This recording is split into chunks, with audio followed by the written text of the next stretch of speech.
All right. Thank you so much for your patience in awaiting to get connected to Mr. Lisa Magcu. I think we have you back, Mr. Magcu, Transport Portfolio Acting Chairperson. You were just finishing off your point there. Apologies.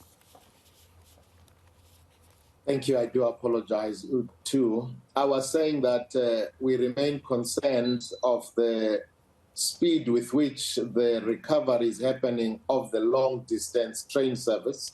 While we appreciate the offshoots, good offshoots in the recovery of your local metro system, but we think the movement of people in mass safely towards their long destinations, towards festive season, is something that is of concern to us. And that is one of the reasons we'd like PRASA to come and explain to us what we are reading in the media. For whatever reason, it doesn't send a good message at this time where people are suffering economically because it's more expensive to travel, and the train has always been proved to be more safer and also quite reasonable in terms of price tag. So that is where we are with PRASA, and we are looking forward to engaging with them. If I may ask, Mr. Magcu, why is it that you're finding out about this in the media and not from PRASA? Was there breakdown in communication or in reporting to, you as the Transport Portfolio Committee? I mean, one would assume that this is information you would at least know about or know prior to the public finding out as well. Well, we don't want to make assumptions that, well, let me first say there is no communication breakdown, because PRASA and the department have got a responsibility to run their affairs.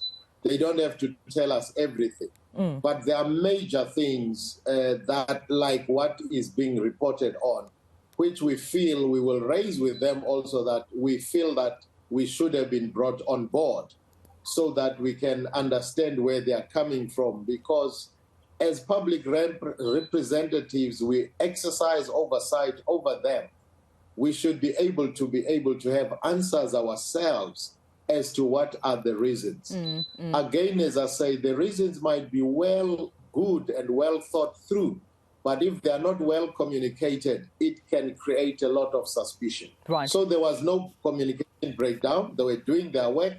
And in calling them to account, we are also exercising our oversight role. Right. And I suppose I'm asking this question also because I emphasized this point in my intro, introducing our conversation, that there will be a lot of South Africans affected or rather impacted by these carriages being, deemed obsolete, being sold off. And that's a concern for you too, that the timing as well. It is the festive season, and so many do depend on this mainline service because of the prices. Certainly. That is exactly why we felt like we needed to speak to them. Because let's put it in this way. These coaches, if the reports are correct, have rusted because they've been dysfunctional for a long time. So the people were not benefiting anyway, which was already a concern. Now, we know that the minister is working hard to recover these lives.